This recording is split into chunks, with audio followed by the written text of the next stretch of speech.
បាទសួស្តីពុកម៉ែបងប្អូនទាំងអស់គ្នាថ្ងៃនេះដែរខ្ញុំមកដូចកូនឡាននៅតាមមាត់ទឹកទីហើយពុកម៉ែបងប្អូនបាទចាំមើលថាបានកូនឡានឬអត់ពុកម៉ែបងប្អូនបាទតោះយើងទៅដើរដូចកូនឡានទាំងអស់គ្នាពុកម៉ែបងប្អូនបាទតែនអូនេះពុកម៉ែបងប្អូននិយាយមិនតាន់ផុតពីមាត់ផងពុកម៉ែបងប្អូនអើយឡានកូនឡានជាច្រើននៅជិតខ្ញុំពុកម៉ែបងប្អូនបាទវ៉ាវដូចមនុស្សចាប់ដាក់ពុកម៉ែបងប្អូនអើយវ៉ាវអូ my god វ៉ាវ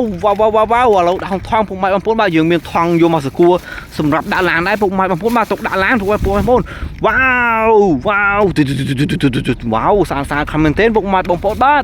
វ៉ាវអូ my god ពុកម៉ែបងប្អូនវ៉ាវស្អាតខ្លាំងមែនទែនពុកម៉ែបងប្អូនបាទវ៉ាវតែនអូនេះពុកម៉ែបងប្អូនបាទវ៉ាវនៅចិត្តខ្លួនវ៉ាវអូ my god វ៉ាវអូនេះពុកម៉ែបងប្អូនបាទវ៉ាវអូស្អាតខ្លាំងមែនទែនពុកម៉ែបងប្អូនបាទវ៉ាវមិននឹកស្មានថានៅចិត្តខ្លួនសោះពុកម៉ែបងប្អូនបាទវ៉ាវអូ my god ដល់ថងសិនពុកម៉ែបងប្អូនបាទវ៉ាវហូរគ្រប់ទឹកហើយពុកម៉ែបងប្អូនថ្ងៃនេះវ៉ាវស្អាតកូនឡានសានតែម្ដងពុកម៉ែបងប្អូនបាទតោះយើងដើររកទៀតពុកម៉ែបងប្អូនបាទវ៉ាមកផ្លេតសោះពុកម៉ែបងប្អូនអើយបានចិត្តមកថងបាត់ទៅហើយតែនអូនេះអូ my god វ៉ាអូផ្លេតសោះពុកម៉ែបងប្អូនអើយកលេចឃើញដូចមនុស្សចាប់ដាក់អញ្ចឹងហើយពុកម៉ែបងប្អូនបាទវ៉ា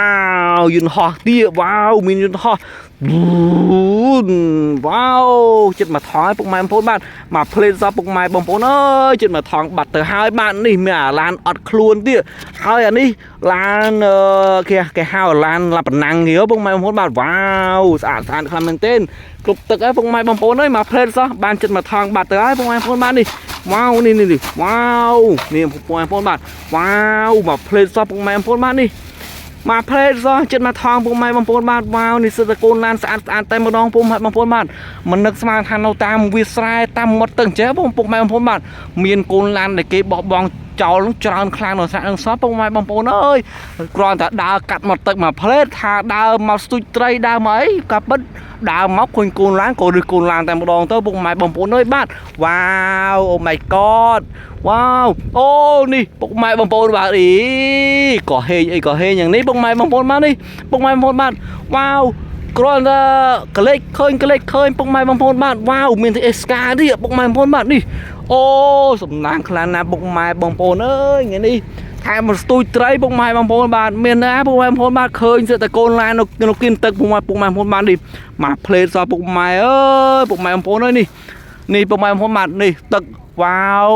សំណាងខ្លាំងណាស់ពុកម៉ែបងប្អូនអើយទៅទេហ่าឈប់ស្ទូចត្រីឈប់អីពុកម៉ែបងប្អូនបាទបាយពុកម៉ែបងប្អូនទាំងគ្នាបាទ